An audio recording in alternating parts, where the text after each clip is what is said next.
નમસ્કાર વાલા વિદ્યાર્થી મિત્રો, આજે આપણે જોવાના છે ત્રિમાસિક એકમ કસોટીનું સંપૂર્ણ પેપર. બરાબર, અગાઉ આપણે 3 પેપર આનું સંપૂર્ણ સોલ્યુશન જોઈ લીધું. આ હવે 4 નંબરના છે અને અગાર બીજા પણ 4 પ્રશ્નપત્ર હજુ જોવાના છીએ. તો વિડીયોને લાઇક શેર સબસ્ક્રાઈબ કરી લેજો. ખાસ કરીને આ વિડીયો તમારા જ માટે બનાવ્યો છે, તો માત્ર એક લાઇક, એક શેર અને એક સબસ્ક્રાઈબ કરવાનું ભૂલતા નહીં. બરાબર, તો ચાલો આપણે સામાજિક વિજ્ઞાન જે 17/8/2026ના રોજ છે, તો મોસ્ટ આઈએમપી પ્રશ્નોના જવાબ સાથે આપણે આ પ્રશ્નપત્રનું સંપૂર્ણ સોલ્યુશન જોઈ લઈએ. તો ચાલો શરૂઆત કરીએ હવે. તો ચાલો આપણે જોઈ લઈએ હવે ત્રિમાસિક એકમ કસોટી. અહીંયા તમારે પ્રકરણ તો 1, 2, 3, 9 છે, કુલ ગુણ 40 છે. બરાબર, તો હવે ચાલો જોઈ લઈએ આપણે અહીં હેતુલક્ષી વિભાગ છે. પહેલાં તો આપણે હેતુલક્ષી વિભાગ જોઈ લઈએ. કુલ 10 ગુણનો છે, એટલે ખાસ કરીને તમે આ વિભાગને વધારે ધ્યાન આપજો. અહીંયા છે પહેલો પ્રશ્ન, ભારતમાં પોર્ટુગીઝોની રાજધાની કઈ હતી? તો તમારે હતી ગોવા. બરાબર, કઈ હતી? ગોવા. ત્યાર પછી પ્લાસીનું ઐતિહાસિક યુદ્ધ કયા વર્ષમાં લડાયું હતું? તો 1757. બરાબર, તમે આ તારીખ યાદ રાખજો. આ તારીખ તમારી ખૂબ જ ઇમ્પોર્ટન્ટ છે, 23 જૂન 1757. બરાબર, પાછળના 2 સાતરા યાદ રાખવાના. કઈ યાદ ના રહે ને તો 2 સાતરા. બરાબર, આ અહીંયા બીજો સાતરો ને ચોથો સાતરો, એ 2 સાતરા યાદ રાખવાના. બરાબર, 23 જૂન 1757. ત્યાર પછી અહીંયા છે 1857ના સંગ્રામ 1857ના સ્વતંત્ર સંગ્રામના પ્રથમ શહીદ કોણ હતા? તો મંગલ પાંડે હતા. આ પણ MCQ તમારે બહુ પૂછાય છે, ખાસ કરીને યાદ રાખજો. ત્યાર પછી ખનિજ નીચેનામાંથી કયું સંસાધન અક્ષયશીલ પુનઃપ્રાપ્ય કુદરતી સંસાધન છે? તો સૌર ઉર્જા એ પુનઃપ્રાપ્ય સંસાધન છે. ત્યાર પછી ભારત આવવાનો નવો જળમાર્ગ કયા પોર્ટુગીઝ નાવિકે શોધ્યો હતો? તો વાસ્કો દ ગામા. આ પણ તમારે મોસ્ટ એમપી છે, પૂછાશે જ. બસ્કરના યુદ્ધ પછી અંગ્રેજોએ બંગાળ અને બિહાર અને ઓડિશાની સત્તા કોને આપી હતી? તો દીવાની. બરાબર, બક્સરના યુદ્ધ પછી અંગ્રેજોને બંગાળ, બિહાર અને ઓડિશાની ખાલી જગ્યા સત્તા મળી હતી. તો દીવાની અને મહેસૂલ ઉઘરાવવાની સત્તા મળી હતી. બરાબર, યાદ રાખજો. આ બધા જ મોસ્ટ આઈએમપી છે. આમાંથી જ એક તમારે પૂછાશે. કુદરતમાંથી મળતા અને વધુ પ્રક્રિયા કર્યા વિના વપરાશમાં લઈ શકાય તેવા તત્વોને ખાલી જગ્યા સંસાધનો કહે છે. તો કુદરતી સંસાધનો કહે છે. ખરા ખોટા તે તમારે અહીંયા જાણવાનું છે. અહીંયા છે 8 નંબર, રોબર્ટ ક્લાઇવ એ બંગાળમાં દ્વિમુખી શાસન પદ્ધતિ દાખલ કરી હતી. તો સાચું.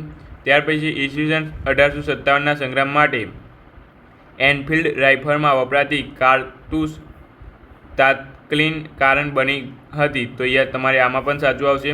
ત્યાર પછી જમીન અને જળ એ માનવ સર્જિત સંસાધનો છે. તો ખોટું. ત્યાર પછી અહીંયા છે વિભાગ બી, ટૂંક જવાબી પ્રશ્નોના ઉત્તર તમારે આપવાના છે દરેકના. બરાબર, તો અહીંયા છે પહેલો, યુરોપ પ્રજાને ભારત તરફ આવવાનો જળમાર્ગ શોધવાની ફરજ શા માટે પડી?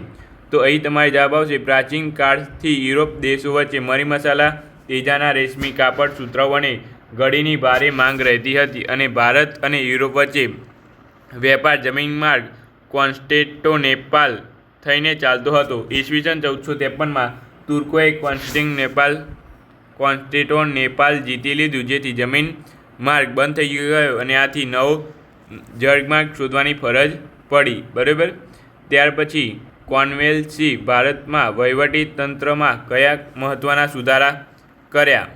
તો કોર્નવેલિસે કયા મહત્ત્વના સુધારા કર્યા એ તમારે અહીંયા જણાવવાનું છે. બરાબર, તો એ આપણે જોઈ લઈએ હવે.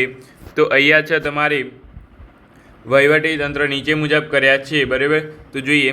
ભારતમાં વહીવટી માટે સનદી સેવા,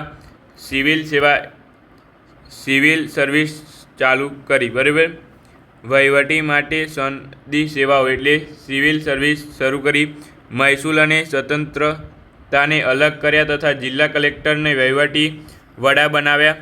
ત્યાર પછી કાયમી જમાબંધી નામની મહેસૂલ પદ્ધતિ દાખલ કરી અને સુવ્યવસ્થિત પોલીસ તંત્રની રચના કરી. બરાબર, તો આ પણ શક્ય છે. તો આટલું તમે લખશો તો તમારે 2 ગુણ સાચા. બરાબર, ત્યાર પછી અહીંયા છે તમારે ઈસવીસન 1857ના સ્વતંત્ર સંગ્રામના મુખ્ય નેતાઓના નામ તમારે અહીંયા જણાવવાના છે.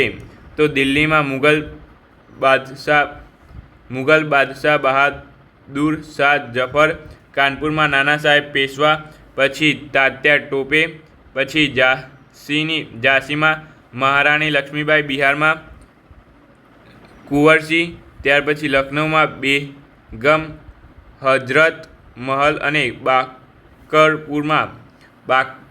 બરાકપુરમાં મંગલ પાંડે અગ્રણી નેતાઓ હતા. બરાબર. સંસાધન એટલે શું? તેના મુખ્ય કયા પ્રકાર છે? તો જે પદાર્થ કુદરતી પદાર્થ જે પદાર્થ કે તત્વ માનવીની આંશિક રીતે જે માનવીની જરૂરિયાતો પૂરી કરવા માટે ઉપયોગી બની શકતું હોય અને માનવી પાસે તેનો ઉપયોગ કરવાની શારીરિક અને બૌદ્ધિક ક્ષમતા હોય તેને સંસાધન કહેવાય છે. સંસાધનના મુખ્ય 3 પ્રકાર છે: કુદરતી સંસાધન, માનવસર્જિત સંસાધન અને માનવ સંસાધન. બરાબર. આ તમારે 4 ગુણમાં પણ પૂછાઈ શકે છે. સંસાધન એટલે શું? તેના પ્રકાર સવિસ્તાર સમજાવો. બરાબર. એટલે આના વિશે તમારે લખવાનું, આના વિશે લખવાનું, આના વિશે તમારે થોડું લખવું પડે. 4 ગુણમાં પણ પૂછાઈ શકે છે. ચોપડીના સ્વાધ્યાયનો બેઠો પ્રશ્ન અહીંયા મૂકેલો છે. બરાબર. ત્યાર પછી છે વિભાગ સીમાં અહીં મુદ્દાસર પ્રશ્નોત્તરો. બરાબર. 3 ગુણના છે, દરેકના 12 ગુણ રહેશે. બક્સરનું યુદ્ધ ક્યારે અને કોની વચ્ચે થયું હતું? તો બક્સરનું યુદ્ધ અહીંયા તમે જોઈ શકો છો આ રીતે. બક્સરનું યુદ્ધ તમારે 12 ઓક્ટોબર 1764ના રોજ બ્રિટિશ ઈસ્ટ ઇન્ડિયા કંપની અને સંયુક્ત સેના બંગાળ નવાબ મીર કાસિમ અવધ નવાબ સિરાજ ઉદ દૌલા અને મુગલ બાદશાહ બીજા વચ્ચે યુદ્ધ લડાયું હતું. પરિણામે સંયુક્ત સેનાની હાર થઈ અને અંગ્રેજોનો વિજય થયો. અંગ્રેજોએ બંગાળ, બિહાર અને ઓડિશાના રાજ્યોમાં મહેસૂલ ઉઘરાવવાની દીવાની સત્તાનો અધિકાર પ્રાપ્ત થયો તથા જેથી ભારતમાં અંગ્રેજો સત્તાનો નવો વાસ્તવિક પાયા મજબૂત બન્યા. અંગ્રેજ શાસન દરમિયાન ભારતીય ન્યાયતંત્ર અને પોલીસ તંત્રની વ્યવસ્થા સમજાવો.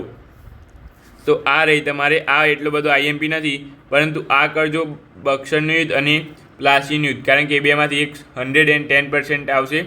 ત્યાર પછી અને એમાં પણ હું કહું તો બક્સરનું યુદ્ધ અને પ્લાસીના યુદ્ધમાંથી 4 માર્ક્સમાં પૂછાય તો પ્લાસીનું યુદ્ધ ખાસ કરીને તૈયાર કરજો બક્સરના યુદ્ધ કરતાં. બરાબર.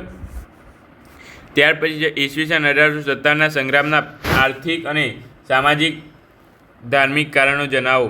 તો આ પણ આ રહ્યા તમે જોઈ શકો છો. કુદરતી સંસાધનોની જાળવણી અને સંરક્ષણ માટેના ઉપયોગો. આ તમારે મોસ્ટ આઈએમપી છે, આ તૈયાર કરી દેજો. બરાબર.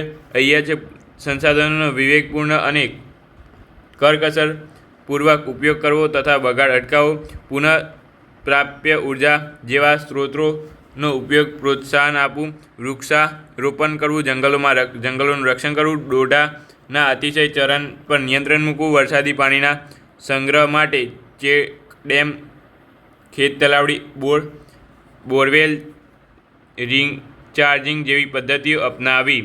ત્યાર પછી સવિસ્તાર તમારે અહીંયા પ્રશ્નો લખવાના છે. બરાબર. વિભાગ ડી માટે દરેકના 5 ગુણ છે, પરંતુ અહીંયા દરેકના આમ તો 4 ગુણ જ હોય છે.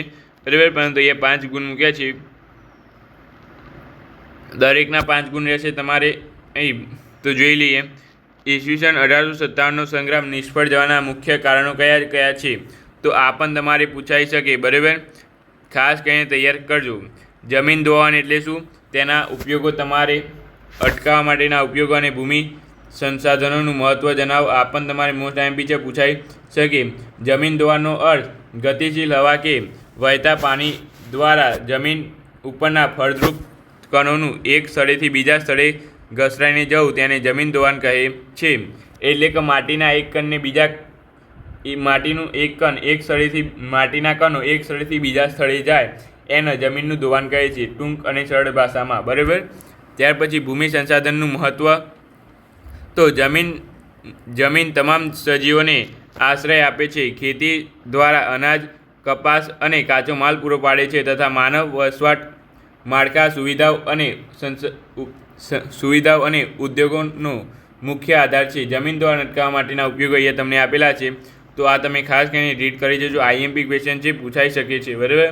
અને હું કીધું એ પ્રમાણે પ્લાસીનું યુદ્ધ તમે 100% તૈયાર કરી લેજો, કારણ કે બક્સરનું યુદ્ધ અને પ્લાસીના યુદ્ધમાંથી એક યુદ્ધ 110% પૂછાશે. ખાસ કરીને તૈયાર કરજો. તો બસ વિડીયોને આટલે સુધી રાખીએ છીએ. મળીશું નવા વિડીયો સાથે. Thank you so much. Video જોવા તમારો ખૂબ ખૂબ આભાર.